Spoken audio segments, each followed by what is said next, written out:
Alright, first I would like to tell you about the meaning of puja. There are two aspects. One is the aspect that you have got your own deities within yourself, and these deities are to be awakened within you. Deities are the different aspects of one God. So on one side you have the deities, is the aspects of God which are all the time awakened.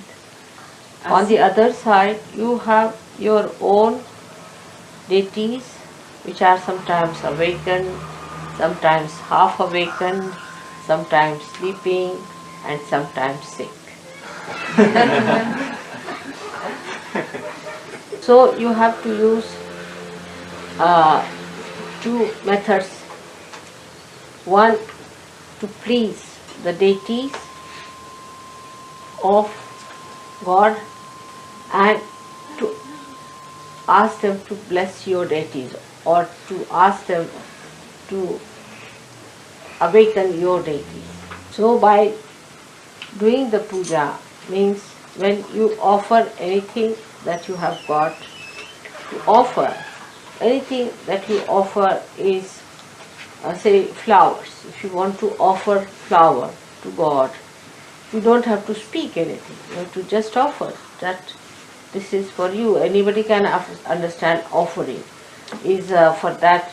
You don't have to have even a tongue. Even if a blind man is there, if he wants to give you something, he can just give you like this, and that expression is sufficient for anybody to be convinced that it's an offering. You don't have to say anything about it. So now when you offer a flower to God, even if you don't say a mantra, it is offered, alright, is given.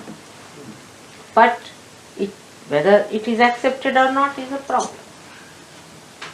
But now when you are a realized soul and you offer anything, it is acceptable to God even if you don't say anything.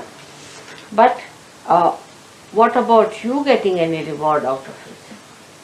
After realization, when you offer anything to God, He accepts. Because it's coming from a realized soul, so He accepts.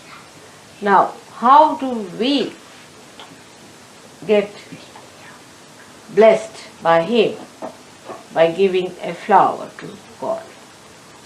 Now, if you don't say anything about it, you just offer the flower, then you might be rewarded with many flowers automatically in life. Or you may be, whatever material things you offer, you may be blessed materially. Then in a subtler way, if you say something, as you say for offering somebody, that humble way of saying that I'll be happy if you would accept this, will be even subtler results of that maybe, which would be much wider, maybe much deeper.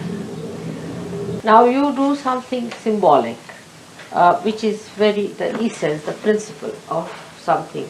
Like flowers are it represents the principle of the Mother Earth. Now, so the symbolicism of all the things that we can offer to God has been meditated upon and has been found out. So they use 5 things called as Panchamrita. Because if you have hit the principle, then you have really hit the whole, isn't it? Because spiritual well-being is a total well-being. It's not just partly that your material well-being or your physical well-being or your emotional well-being or your mental well-being. It's a total one, completely balanced into totality. Now when you offer these other things like these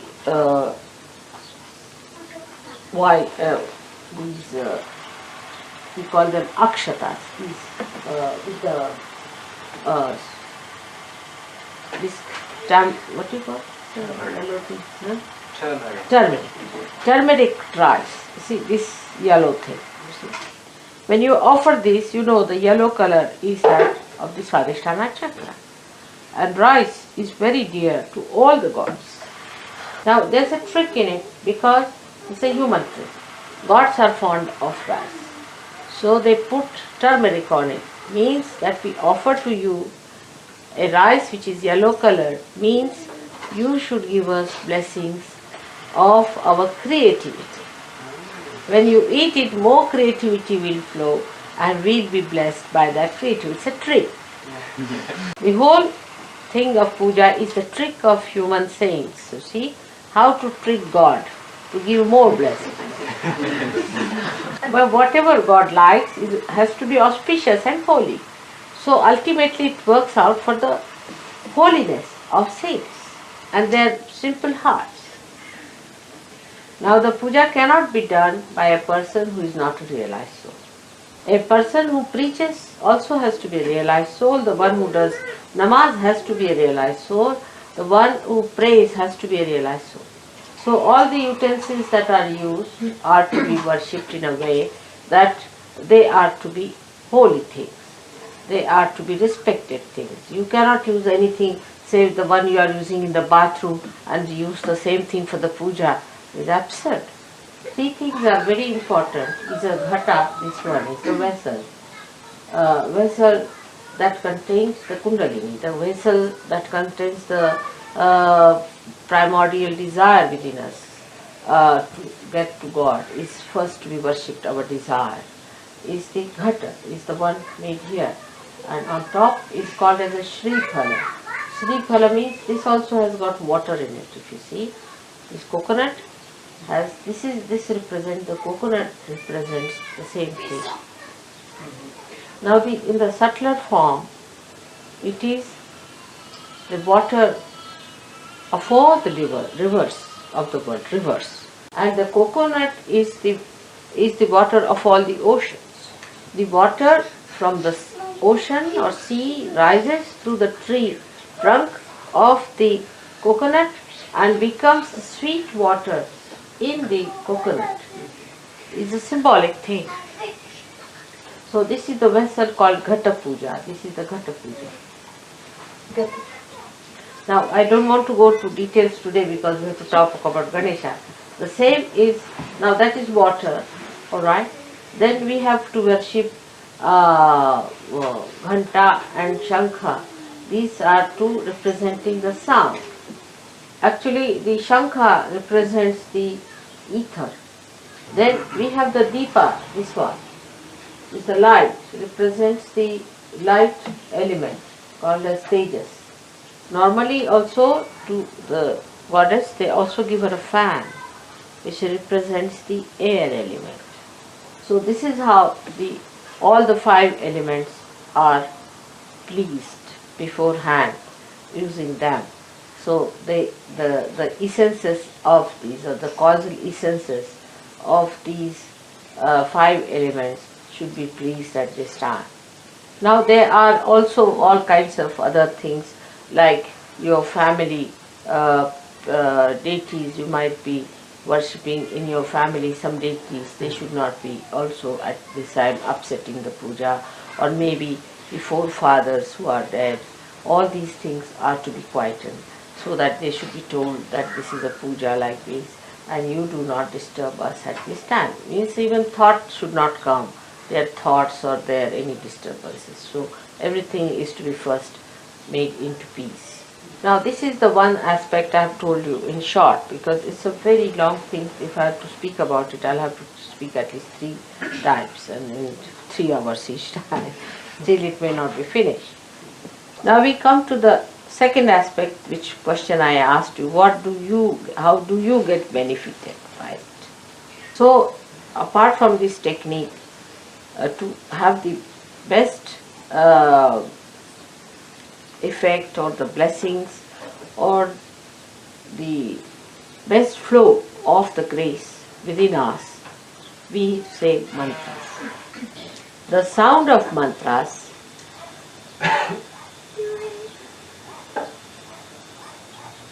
resound, echo into the being of God. And they are re-echoed on our chakras. And then the chakras start opening more. So the flow of the grace of God is received. But only a realized soul should chant a mantra. Because without connection, how will it reach God? It is a vicious circle.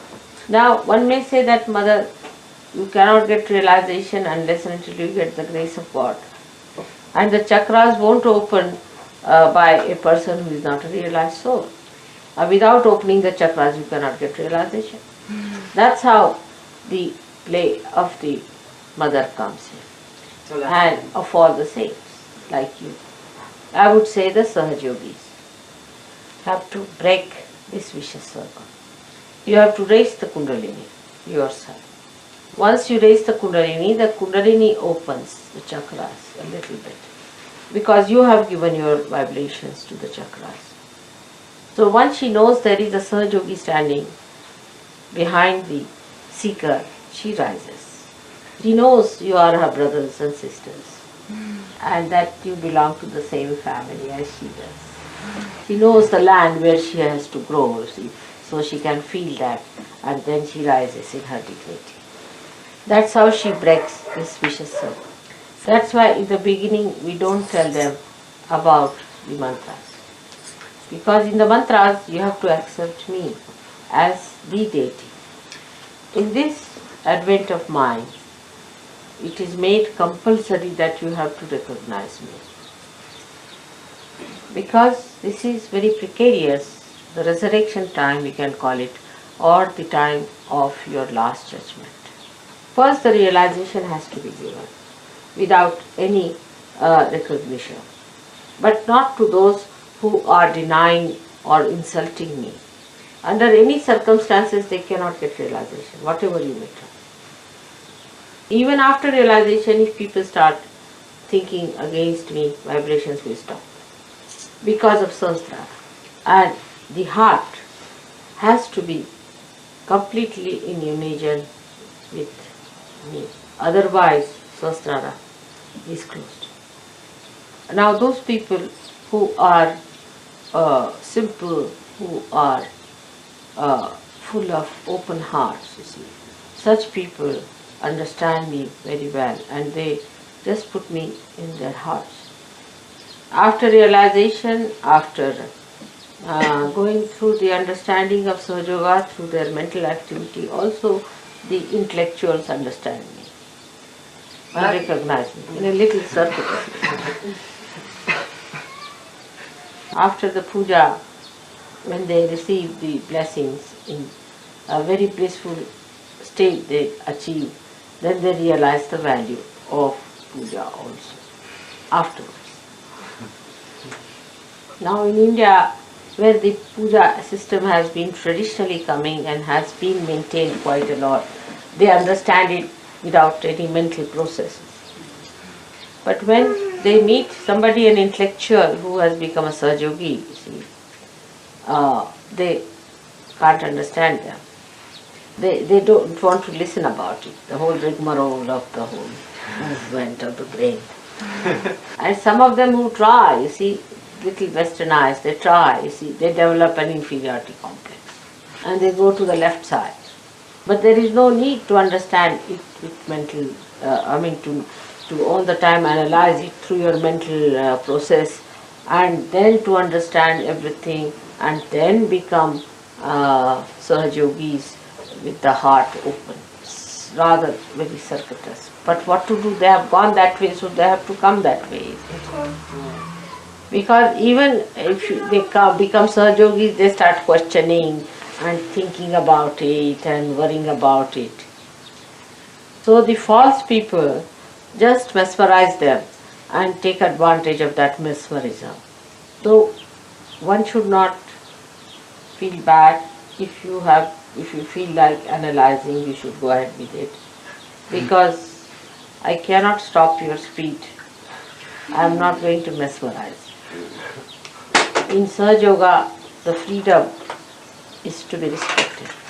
But we do not allow people to come for puja who have not achieved a certain amount of understanding mentally of Sahaja from the Western people, not in India, but here there is a restriction.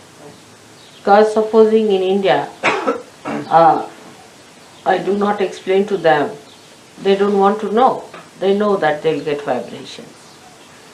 They already know about vibrations, so I don't have to tell them you'll get more vibrations. If they get more vibrations, they know I am the Shakti, that's all. I don't have to explain. Like as you can make out which is the best wine, they can make out who is the real person. They know the taste of it. Now once in a puja, I had about 6,000 people had touched my feet. So I said in a puja, now please don't have, people need not touch my feet. I said it. But they thought it was Dhumal who suggested, so they all got after his life. They said, you only want to take all the blessings from others' feet and you didn't want us to take it, and they got out. Another thing is, you see, in the West, I never used to make the Panchamrita with my feet but with my hands, because here people would think that that's a dirty thing feet is and we should not have of the feet, you see. But actually the feet are very powerful and they can never be dirty. Like the river Ganges has vibrations. And if you have the water of Ganges, you will see that it will never be dirtied. On the contrary, whatever are inside that, because it's never sort of very kept clean, whatever dirt has gone into it, it settles down and doesn't dirty the thing at all. It's very clean water, all the time vibrating. So one must understand whatever is pure, which is responsible for purity, which is the source of purity, can cleanse any impurity, so how it can be impure? But with the brain, if you think it, it's so limited, you cannot think of something which is just the embodiment of purity. This is the point we have come now, where I think I should talk about the Absolute. That is Sri Ganesha.